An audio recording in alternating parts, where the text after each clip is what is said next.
Hello NEET aspirants. तो यार बहुत सारी गुड न्यूज़ आ रही हैं। कभी कभी सीट्स बढ़ जाती हैं गवर्नमेंट मेडिकल कॉलेज में कुछ स्टेट्स में, और मुझे अपने उत्तर प्रदेश का भी इंतज़ार है। हम लोग सारे वेट कर रहे हैं। अभी रिसेंट में यार यहाँ पर देख रहे होगे new rules for NEET centralised counselling. यार कॉमन काउंसलिंग की बात चल रही है, one nation one counselling type की बात चल रही है कि भाई ऑल इंडिया को और स्टेट कोटे को एक प्लेटफॉर्म पे देखा जा रहा है। मतलब कि एक सिंगल विंडो काउंसलिंग होगी। इसके लिए अभी तक जो दो दो अलग अलग एक्टिविटीज़ प्रोसेस होते थे, अब वो होने बंद हो जाएंगे। एक प्रपोजल रखा गया है ना। अभी एक हमारे पास में नोटिस है, उस नोटिस को भी मैं डिस्क्रिप्शन बॉक्स में दे दूंगा। उसमें से कुछ पॉइंट्स बहुत अच्छे लगे मुझे, है ना, जो मुझे लग रहा है आपके साथ शेयर करने चाहिए। पहला पॉइंट ये है साइमल्टेनियस काउंसलिंग, है ना। नोटिस मैं दे दूंगा डिस्क्रिप्शन में, और नोटिस ये जो वही नोटिस है जो प्रपोजल ऑलरेडी शेयर किया गया है ना, एमसीसी को। और यहाँ पर बोल रहे हैं कि भाई ऑल इंडिया कोटा और स्टेट कोटे का एक सिंगल काउंसलिंग, एक सिंगल विंडो में काउंसलिंग होगी। ये बात क्लियर होगी। अब ऑल इंडिया के वो 15% सीट्स हों या स्टेट कोटे की 85% सीट्स हों, है ना, वो सारे एक जगह होंगे। मतलब ये कि ऑल इंडिया की चॉइस फिलिंग का भी ऑप्शन वहीं पर आ रहा होगा। वहाँ पर लिखा होगा स्टार्टिंग में कि ऑल इंडिया की ये वाली सीट है और स्टेट की ये सीट है। आप जिस भी स्टेट के लिए एलिजिबल होगे वहाँ के स्टेट कोटे का सीट का ऑप्शन ओपन हो जाएगा मेरे अकॉर्डिंग, है ना। वो आप ऑप्शन 85% कोटे की रिजर्व सीट्स के अप्लाई कर सकते हो गवर्नमेंट सीट के लिए। सेकेंड पॉइंट है डायनेमिक काउंसलिंग। डायनेमिक काउंसलिंग का मीनिंग क्या है भाई? जो इसमें मैंने पूरा पॉइंट पढ़ा था, पूरे पॉइंट का मीनिंग ये है कि जो फिजिकल एक्टिविटी प्रोसेस जो पेन था वो हट जाएगा। मतलब ये जो ऑफलाइन रिपोर्टिंग हुआ करती थी वो यहाँ से हटा दी गई है। मतलब राउंड 1 राउंड 2 के बीच में ऐसा हो जाता था कि एमसीसी में अगर आपने भाई राउंड 1 में अलॉटमेंट ले ली तो वहाँ पर आपके डॉक्यूमेंट सबमिट हो जाते थे। फिर आपका स्टेट में अलॉटमेंट आ गया तो आपने ऑल इंडिया से जाकर डॉक्यूमेंट्स लेके स्टेट में सबमिट करने पड़ते थे, वहाँ से सीट को रिजाइन करना पड़ता था। तो ये जो प्रोसेस है वो प्रोसेस अब हट गया है। इसके लिए डॉक्यूमेंटेशन का प्रोसेस ऑनलाइन कर दिया गया है ना। और ऑनलाइन सिस्टम को थोड़ा सा इम्प्रूव किया जा रहा है। बिकॉज मैंने जब 1-1.5 साल पहले एक वीडियो बनाई थी, मैंने उस पर ये बात कही थी कि इस प्रोसेस को जैसे कि जेई की काउंसलिंग होती है उस अकॉर्डिंग किया जाएगा। बिकॉज जेई में ऑनलाइन डॉक्यूमेंट वेरिफिकेशन हो जाता है ना। और जो भी यहाँ पर ऑल इंडिया कोटे और स्टेट कोटे की जैसे सीट मैट्रिक्स यहाँ पर डिवाइड है, यहाँ पर 50% और 85%। तो सिमिलर वे से वहाँ पर एनआईटीज़ होती हैं, सबने सुना होगा। तो होम स्टेट कोटे में और अदर स्टेट कोटे की 50% सीट की रिजर्वेशन रहती है। तो उस अकॉर्डिंग मैट्रिक्स फॉलो करता है सॉफ्टवेयर, दैट्स इट। तो देन सेम वे में ये भी वर्किंग करेगा। एक सीट मैट्रिक्स डिसाइड हो जाएगी। काफ़ी कुछ पॉइंट्स ना आप अगर इंजीनियरिंग में जोसा काउंसलिंग से कनेक्ट करेंगे तो काफ़ी कुछ सिमिलर है।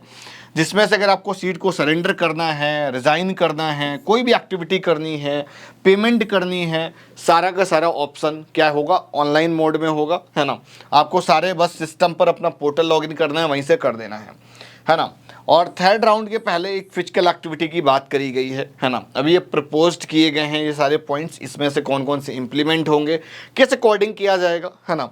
थर्ड पॉइंट है, ये भी पॉइंट काफ़ी अच्छा है कि भाई जो प्राइवेट कॉलेज की काउंसलिंग होगी वो सारी सीट्स ओपन कर दी जाएंगी और कोई भी डोमिसाइल उस पर रिक्वायर्ड नहीं होगा। कोई भी बच्चा कहीं की सीट के लिए अप्रोच आउट कर सकता है।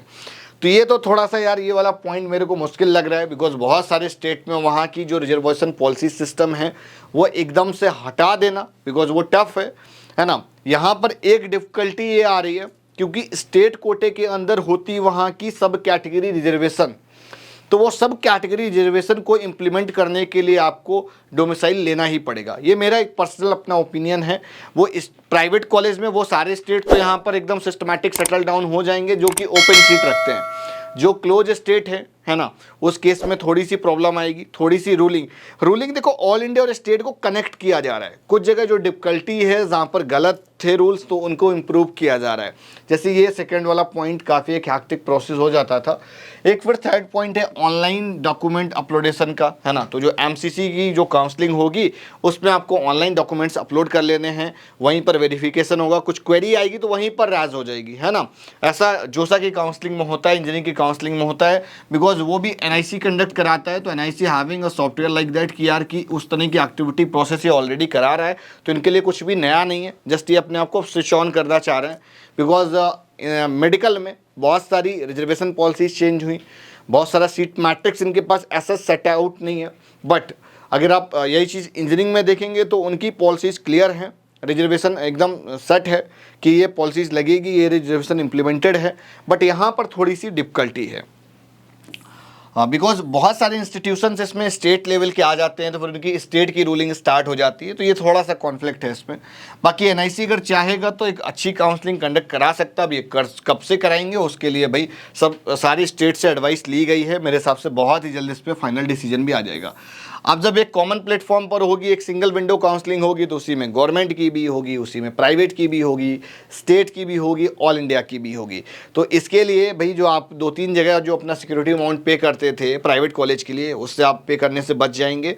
और जो 6 महीने काउंसलिंग चलती थी वो 45 से 60 डेज के अंदर ये काउंसलिंग प्रोसेस फिनिश हो जाएगा। और यार ये मतलब चौंका देने वाली बात है थोड़ा सा, बिकॉज ये सेम चीज़ है जोसा में रूलिंग रहती है कि उसमें जैसे कि राउंड 1 से राउंड 6 होते हैं काउंसलिंग में, आपको 1 टाइम रजिस्ट्रेशन होता है ना, 1 टाइम रजिस्ट्रेशन और 1 टाइम चॉइस फिलिंग रहता है। तो आप बीच में कोई भी चॉइस फिलिंग नहीं कर सकते हो। तो इसमें भी सेम चीज़ है, इन्होंने बोला कि भाई बीच में आप कोई चॉइस फिलिंग नहीं कर सकते हैं। उसके लिए इन्होंने इनडायरेक्टली पॉइंट बोला हुआ है कि हम यहाँ पर क्या करेंगे कि जो भी सीट्स इंक्रीज करनी है वो हम काउंसलिंग के पहले कर देंगे, बीच में कोई भी seats mid of counselling increase नहीं होगा, ठीक है ना। तो ये अच्छी चीज़ है। तो जो भी आप चॉइस फिलिंग करेंगे बड़ी सिस्टमैटिक करनी पड़ेगी, एक प्रॉपर फनल बना करना पड़ेगा, आपको राउंड वाइज मॉडिफिकेशन के ऑप्शंस नहीं मिलेंगे। और जो भी सीट्स बढ़नी है वो काउंसलिंग के स्टार्टिंग में बढ़ जाएंगी, बहुत अच्छी चीज़ रहेंगी। उससे क्या है कि एक सिस्टमैटिक चीज़ें स्टूडेंट अपनी कैलकुलेशन लगा सकता है, एक अच्छे से एनालिसिस करके काउंसलिंग कर सकता है। तो ये कुछ डिसीजंस अच्छे हैं। बहुत जगह मुझे लग रहा है कि कुछ एडवाइस मुझे देनी चाहिए या स्टूडेंट्स को देनी चाहिए। तो आप लोग मुझे अपना क्वेरीज़ है वो मुझे कमेंट करिए, तो मैं उस पर अपनी ओपिनियन ज़रूर दूँ। और अगर किसी को लग रहा है कि भाई इसके कुछ प्रोस कॉन्स हैं तो वो मुझे आप कमेंट करके बताएं, तो उस पर हम अपनी ओपिनियन ज़रूर देंगे। वीडियो आज की ही तक। और आप सभी ने मेरा एप्लीकेशन ज़रूर इंस्टॉल किया होगा, career kick NEET college predictor है यार, जाकर इंस्टॉल करो अगर अभी तक इंस्टॉल नहीं किया है तो। वहाँ पर आप नीट MBBS की काउंसलिंग की प्रेडिक्शन करनी हो या आयुष काउंसलिंग की प्रेडिक्शन करनी हो, सारी वहाँ पर मिल जाएंगी। कोई भी नई अपडेट है, PDF है, सारी चीज़ें अवेलेबल है। ये वाला भी PDF हमारे एप्लीकेशन में मिल जाएगा, जाकर इंस्टॉल करें। Bye bye.